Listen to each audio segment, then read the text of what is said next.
2 ದಿನ ಬಹಳಷ್ಟು ಸ್ವಲ್ಪ ನೋಡಕ್ಕೆ ಶರಣಾಗಿದೆ. ಯಾಕಂತಂದ್ರೆ ನನಗೆ ಒಂಥರ ಶಾಕಿಂಗ್ ನ್ಯೂಸ್. ಯಾವತ್ತೂ ಕೂಡ ಯಾರ ಕಡೆಯಿಂದ ಸರಿದ್ರು ಅಂತ ಅನಿಸ್ಕೊಂಡಿಲ್ಲ. ಯಾಕಂದ್ರೆ ಅನ್ಯಾಯದ ವಿರುದ್ಧ ಹೋರಾಟ ಮಾಡಿಕೊಂಡೆ ಇಲ್ಲಿವರೆಗೆ ಬಂದಿದ್ದೀನಿ.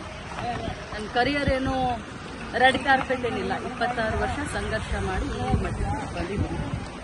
ಆದರೆ ಬಿಜೆಪಿಯ ಎಲ್ಲ ನಾಯಕರನ್ನ ನೋಡಿದ್ರೆ ನನಗೆ ನಿಜವಾಗ್ಲೂ ಒಂದ್ ಕಡೆ ಅವ್ರ ಬಗ್ಗೆ ಮರಕ್ ಹುಟ್ಟುತ್ತೆ. ಇನ್ನೊಮ್ಮೆ ಹೇಳಬೇಕು ಅಂದ್ರೆ ನಾಚಿಕೆ ಆಗುತ್ತೆ. ಯಾಕಂತಂದ್ರೆ ಯಡಿಯೂರಪ್ಪಾಜಿಯವರ ಮಗ ವಿಜಯೇಂದ್ರ, ಆರ್ ಅಶೋಕ್ ಅವರು, ನಮ್ಮ ಸಮಾಜದ ಹಿರಿಯ ಮುಖಂಡರಾದಂಥ ಯತ್ನಾಳ್ ಅವರು, ಬೆಲ್ಲದವರು, ಇವರೆಲ್ಲರೂ ಒಬ್ಬ ಮಹಿಳೆಯನ್ನ ಅಸಹ್ಯ ಮಾಡಿದಂತ ವ್ಯಕ್ತಿಗೆ ಇವತ್ತು ಸಪೋರ್ಟ್ ಮಾಡೋದನ್ನ ನೋಡಿದ್ರೆ ಒಮ್ಮೆ ಮರಗು ಬರುತ್ತೆ. ರಾಜಕಾರಣಕ್ಕೋಸ್ಕರ, ತಮ್ಮ ಪಕ್ಷಕ್ಕೋಸ್ಕರ ಬಾಯಿ ತೆಗೆದ್ರೆ ರಾಮ ರಾಮ ರಾಮ ಅಂತ ಹೇಳುವಂತ ಬಿಜೆಪಿಗೆ ಇವತ್ತು ನಾಚಿಕೆ ಆಗಬೇಕು. ಹೇಳಿದ್ದು ಅವರು, ಅನಿಸ್ಕೊಂಡವಳು ನಾನು.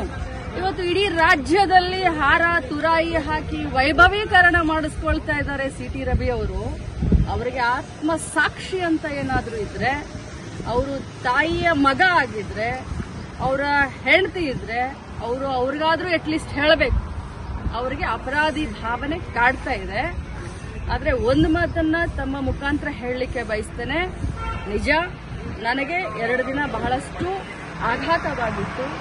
ಆದ್ರೆ ಅನ್ಯಾಯದ ವಿರುದ್ಧ ಹೋರಾಟ ನಾನು ನಿಲ್ಲಿಸೋದಿಲ್ಲ.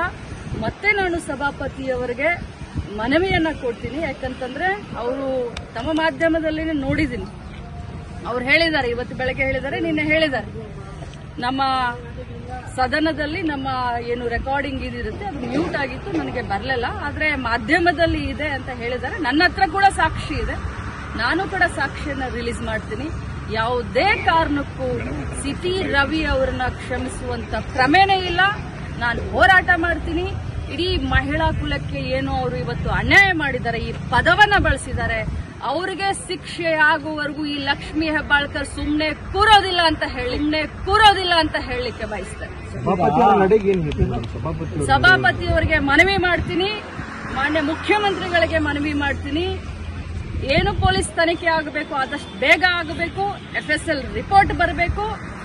ಅವ್ರು ಏನೇನು ಇವತ್ತು ಇಡೀ ರಾಜ್ಯದ ಎದುರುಗಡೆ ಇವತ್ತು ಸಿಟಿ ರವಿ ಅವರು ಒಂದು ದೇವರು ಅನ್ನುವಂತ ಏನೊಂದು ಪೋರ್ಟ್ರೇಟ್ ಮಾಡ್ತಾ ಇದ್ದಾರೆ ಬಿಜೆಪಿ ಅವರು, ಅದು ಅವರ ಮುಖವಾಡ, ಗೋಮುಖ ವ್ಯಾಘ್ರಗಳು ಇವರೆಲ್ಲ.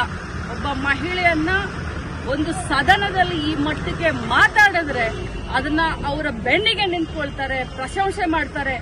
ಯಾರಾದ್ರೂ ಒಬ್ರು ಅದನ್ನ ಖಂಡನೆ ಮಾಡಿದ್ರ, ಒಬ್ರು ಯಾರಾದ್ರೂ ಅದನ್ನ ಕ್ಷಮೆ ಕೇಳಿದ್ರ, ಉಲ್ಟಾ ಚೋರ್ ಕೊತ್ವಾಲ್ ಕೋ ಡಾಟೆ ಅಂತ ಹೇಳೋ ಹಾಗೆ ಊರೂರಿಗೆ ನಿಲ್ಸಿ ಇವ್ರು ಮೆರವಣಿಗೆ ಮಾಡ್ಕೊಳ್ತಾರ.